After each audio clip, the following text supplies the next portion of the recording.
Hello guys, कैसे हैं आप सब। स्वागत है आप सभी का एक बार फिर आपके अपने चैनल नॉलेज सिटी में।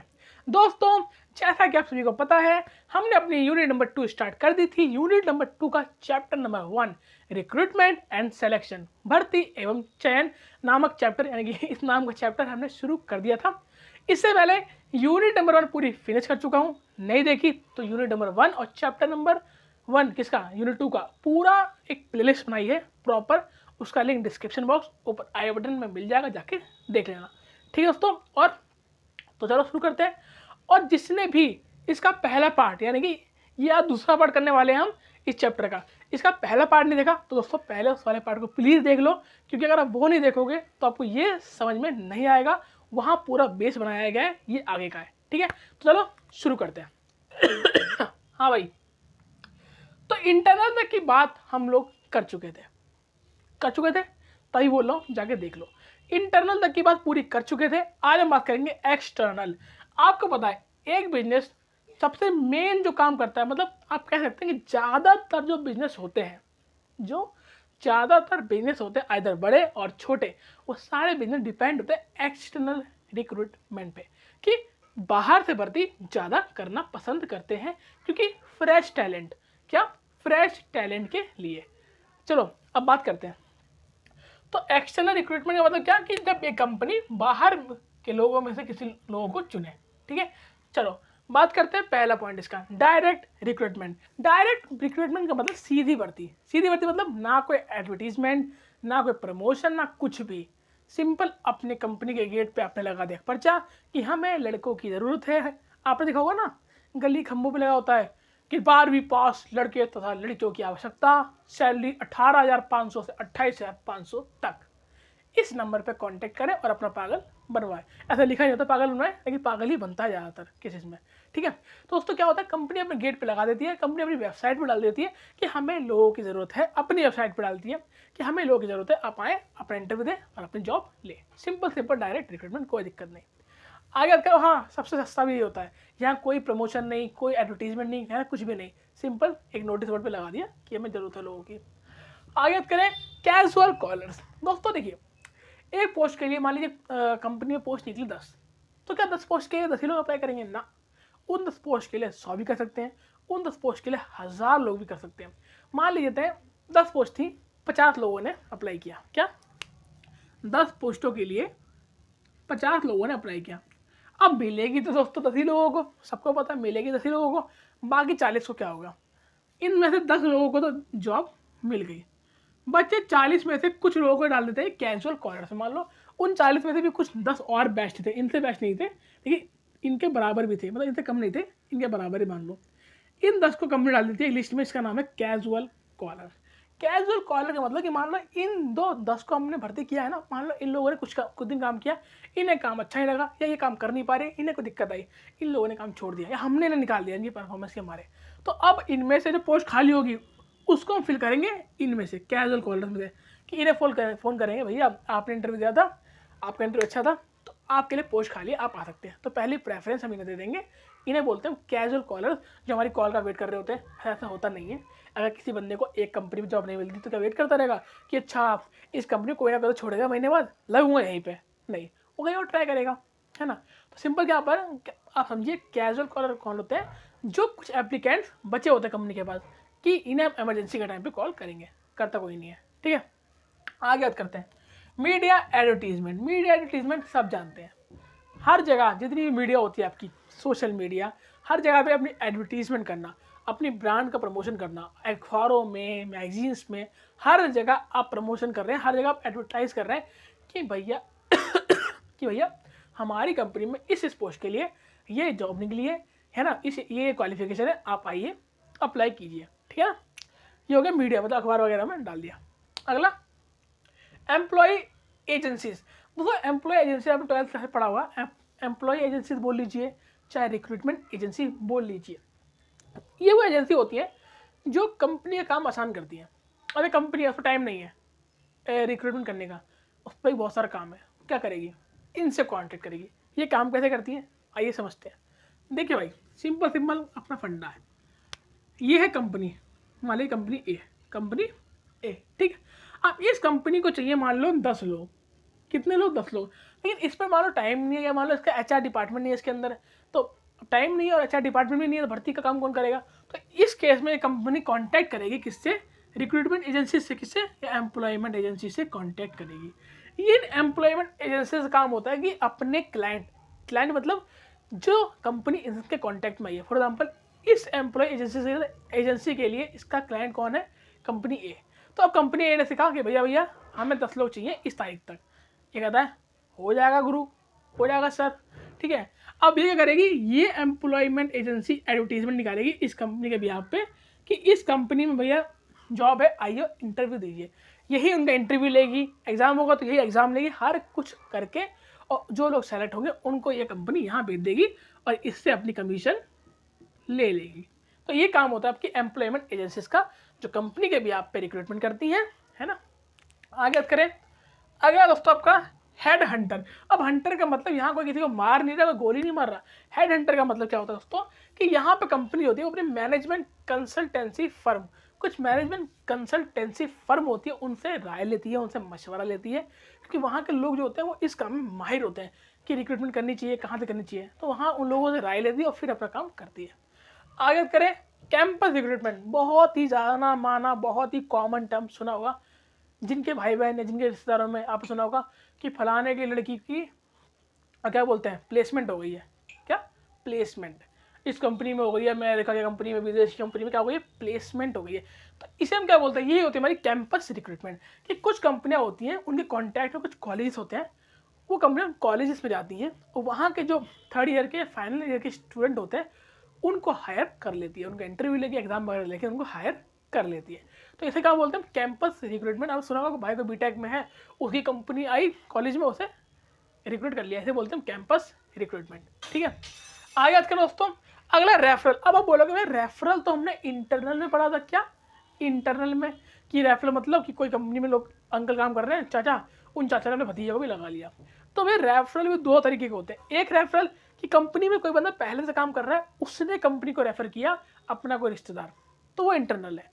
लेकिन ज़रूरी थोड़ी कि कंपनी के अंदर का बंदा ही अपने रिश्तेदार को लाए, बाहर से भी तो आ सकता है। एग्जाम्पल, आपको कोई फ्रेंड है, उसका आपकी कंपनी से कोई लेना देना नहीं, उसका अपना बढ़िया काम है, उसका कोई रिश्तेदार का लड़का है, उसने अपने उस रिश्तेदार के लड़के को आपकी कंपनी में लगवा दिया, तो इसे होगा, ये इसे हम बोलेंगे रेफरल, लेकिन एक्सटर्नल। क्यों? क्योंकि बाहर के बंदे नहीं भेजा है, ठीक है, अंदर का बंदा नहीं है। आगे करें, रेफरल हो गया। लेबर कॉन्ट्रैक्टर, दोस्तों लेबर कॉन्ट्रैक्टर ये काम करता है कंस्ट्रक्शन इंडस्ट्रीज में, कि जब कोई कंस्ट्रक्शन का काम चल रहा है तो वहाँ पे जो वहाँ का जो होगा ना कॉन्ट्रैक्टर, वो लेबरों को लाता है, तो ये वहाँ पे काम आता है। आगे करें, telecasting, most popular, most useful. Telecasting, TV, television, TV सब देखते हैं, सबने देखी होगी। टीवी पे जो आपके ऐड आते हैं, उन ऐड में कंपनीज अपना प्रमोशन करती हैं, प्रमोशन भी करती हैं और अपनी एडवर्टीजमेंट करती हैं जॉब के लिए। कि एकदम से अब तारक मेहता का उल्टा चश्मा देख रहे थे, ऐड आया कि रिलायंस इंडस्ट्री से निकालिए 10,000 वैकेंसी, ओह, है ना। तो ये क्या है, ये वहाँ पे भी एडवर्टीजमेंट कर देती है। तो आई होप दोस्तों आपको एक्सटर्नल का पूरा कंसेप्ट अच्छे से समझ में आ गया होगा। नहीं आया होगा तो दोबारा देख लेना, और इससे पहले प्रीवियस पार्ट देखना, बेस बन जाएगा आपका, ठीक है। तो अब बात करते हैं दोस्तों कि हम एक्सटर्नल अपना रहे हैं, तो कुछ तो इसकी खूबी होगी, कुछ तो इसके अंदर खास बात होगी, तभी तो इसे अपना रहे हैं, है ना भाई। तो देखिए, एक्सटर्नल के सबसे पहली जो मैरिट होती है वो क्या होती है? सबसे पहली मैरिट होती है इसकी क्वालिफाइड पर्सनल। पर्सनल क्या मतलब? पर्सनल का मतलब यहाँ पे एम्प्लॉय, कि आपको जो एम्प्लॉय मिलते हैं वो क्वालिफाइड मिलते हैं, जैसे आपको चाहिए वैसे एम्प्लॉय। हमने इंटरनल के डी मेरिट में पढ़ा था कि लिमिटेड चॉइस, है ना, कि आप पे जो बंदे आपको उनसे ही काम चलाना पड़ेगा। लेकिन यहाँ ऐसा नहीं है, यहाँ आपके पास कह सकते हैं पूरा एक भरपूर, एक लोग बहुत सारे हैं, सेलेक्ट आपको करना है। मैंने डायग्राम बनाया था कि बहुत सारे लोग हैं, आपकी मर्जी आप किसको भी चूज़ कर सकते हैं, ठीक है। अगला वाइडर चॉइस, कि आपका चॉइस ही चॉइस है, क्या किस मर्जी को चॉइस चूज़ करें, आप पे बहुत सारी चॉइस है। अगला क्वालिफाइड भी मिलेंगे, यहाँ पे पढ़े लिखे भी मिलेंगे, जैसा आप चाहेंगे वैसा मिलेंगे, और चॉइस भी बहुत है। अगला फ्रेश टैलेंट, कि आपको फ्रेश टैलेंट मिलेगा। फॉर एग्जाम्पल आप कॉलेज यहाँ पढ़ा हो ना, कैंपस वाला, कैंपस रिक्रूटमेंट, तो कैंपस रिक्रूटमेंट में कैसे लोग मिलेंगे? फ्रेश, कि उन बच्चों ने अभी अभी अपनी ग्रेजुएशन की है, थर्ड ईयर फाइनल ईयर में है, तो फ्रेश टैलेंट है, हमने उसे हायर कर लिया, ठीक है ना।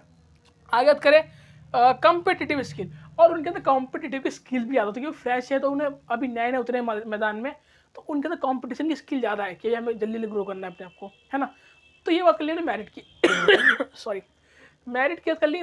अब दोस्तों बात करेंगे डी मेरिट की, कि इसके नुकसान क्या होते हैं।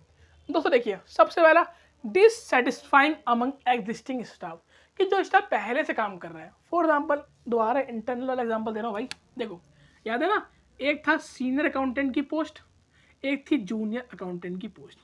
अब एक जूनियर अकाउंटेंट है, उसने देखा कि सीनियर अकाउंटेंट पे जो था अपना एम्प्लॉय, उसकी डेथ हो गई है, वो एक्सपायर हो गया है।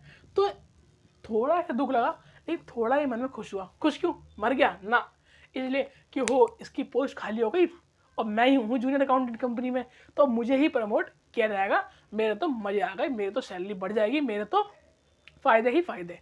ये खुश हो गया, क्यों? क्योंकि सीनियर अकाउंटेंट की पोस्ट खाली है तो इसका प्रमोशन होने के चांसेस बढ़ गए। ये खुश कि मर गया, कोई बात नहीं, अपना तो फ़ायदा हो गया ना भाई, है ना। लोग अपना फ़ायदा करते हैं ज़्यादातर, लेकिन आपको ऐसा नहीं करना, ठीक। आगे बढ़े। अब कंपनी ने खेल दिया खेल, कंपनी गई, खुश बोले तेरे को तो नहीं लगाएंगे हम। कंपनी ने भैया यहाँ पे क्या कर दिया, कंपनी ने यहाँ पे बाहर से कर दी रिक्रूटमेंट, बाहर से एक नया बंदा लाया और इसके ऊपर ला के रख दिया कि ये ले तेरा नया सीनियर।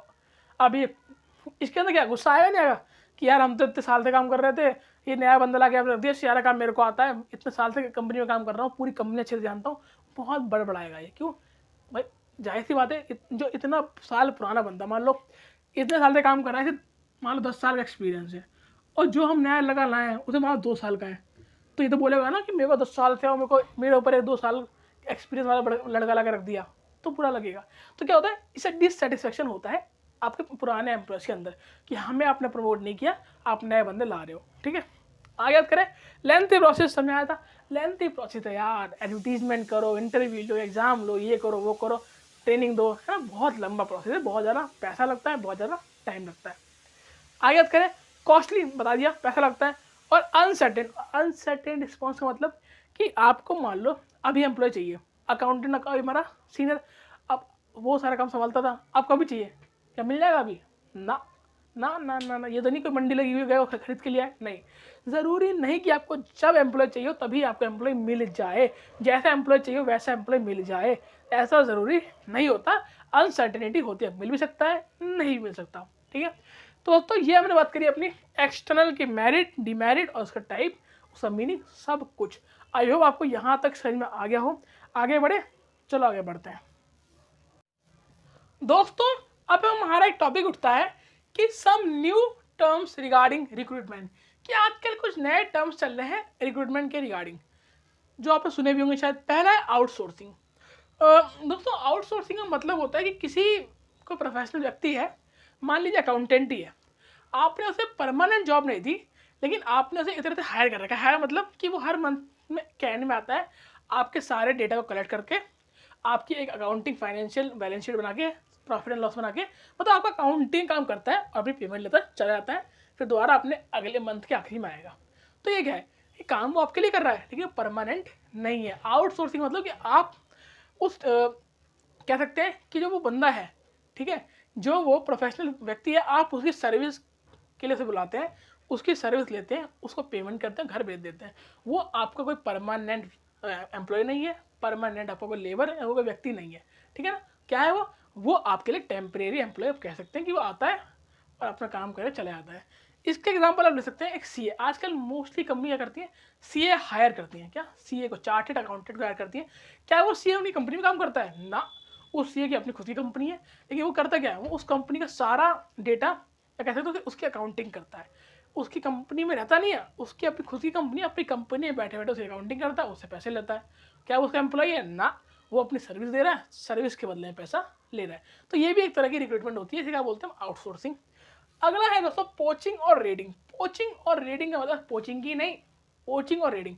पोचिंग और रेडिंग का दोस्तों मतलब होता है कि एक कंपनी ने देखा कि मेरी राइवल कंपनी, एग्जांपल देता हूँ आपको बढ़िया सा, देखिए कौन सी कंपनी ले लें, चलो ले लेते हैं, जैसे कि एक कंपनी है बाटा। क्या नाम है कंपनी का? बाटा। नाम तो सुना होगा ना भाई, बाटा, जो आपकी शूज़ वगैरह में डील करती है, बाटा। और एक कंपनी आपकी है कौन सी ले लें, जो तो कंपनी कैंपस, चलो कैंपस ले लेते हैं। एक है आपकी कैंपस। दोनों क्या है, दोनों हैं राइवलरी कंपनी, मतलब कह सकते हैं दोनों कॉम्पिटिटिव कंपनियां, एक दूसरे के कॉम्पिटिटर हैं, एक दूसरे के राइवल हैं, एक दूसरे के दुश्मन नहीं कह सकते, मतलब कॉम्पिटिटर एक दूसरे के।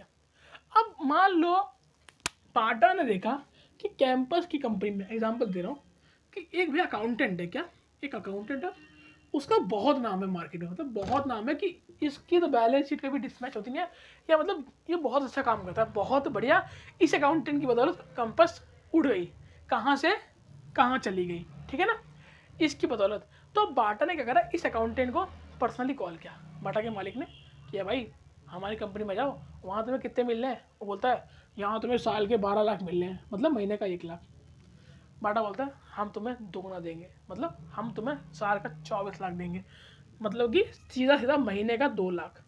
अब भैया एक बंदे को दुगनी सैलरी मिल रही हो तो क्या वो कंपनी छोड़ेगा? नहीं, बिल्कुल छोड़ेगा। कह रहा सर बिल्कुल। इसने यहाँ से कंपनी छोड़ी और यहाँ चला गया। तो इस सिस्टम का बोलते हैं पोचिंग और रेटिंग, कि आपने अपनी राइवली कंपनी के एम्प्लॉय को ही वहाँ से उठा लिया, उसको हाई पैकेज देके, उसको लालच देके, कोई भी लालच हो सकता है, फाइनेंशियली मतलब मॉनेटरी नॉन मॉनेटरी कुछ भी हो सकता है, आपने उसको वहाँ से हटा दिया, अपने पास बुला लिया।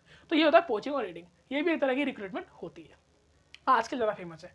ठीक है, तो दोस्तों आज के लिए इतना ही। यहाँ पे हमने अपना टॉपिक रिक्रूटमेंट वो खत्म किया, क्योंकि आपको पता है चैप्टर है हमारा रिक्रूटमेंट और सिलेक्शन।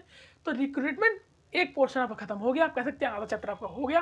अब एक आधा पोर्शन बचा हमारा सिलेक्शन का, जो हम नेक्स्ट क्लास में स्टार्ट करेंगे। ठीक है दोस्तों, तो आई होप आपको अभी तक क्लियर हो गया हो। तो अब तक जितना भी पढ़ाया है, मतलब रिक्रूटमेंट पूरा हो गया ना, पूरा अच्छे से पढ़ लो, दोनों वीडियो अच्छे से देख लो, जो नोट करना नोट कर लो। और यहाँ पे पढ़ने का नोट्स बुक है, बुक में देख लो, 10 से देख लो, कहीं दिक्कत नहीं आएगी। जहाँ दिक्कत आए कमेंट बॉक्स में पूछ लो, इंस्टाग्राम टेलीग्राम दोनों का लिंक डिस्क्रिप्शन बॉक्स में है, वहाँ भी अपने डाउट्स पूछ सकते हैं। तो आई होप आज के इतना ही। ठीक है दोस्तों, मिलता हूँ नेक्स्ट क्लास में, तब तक के लिए गुड बाय।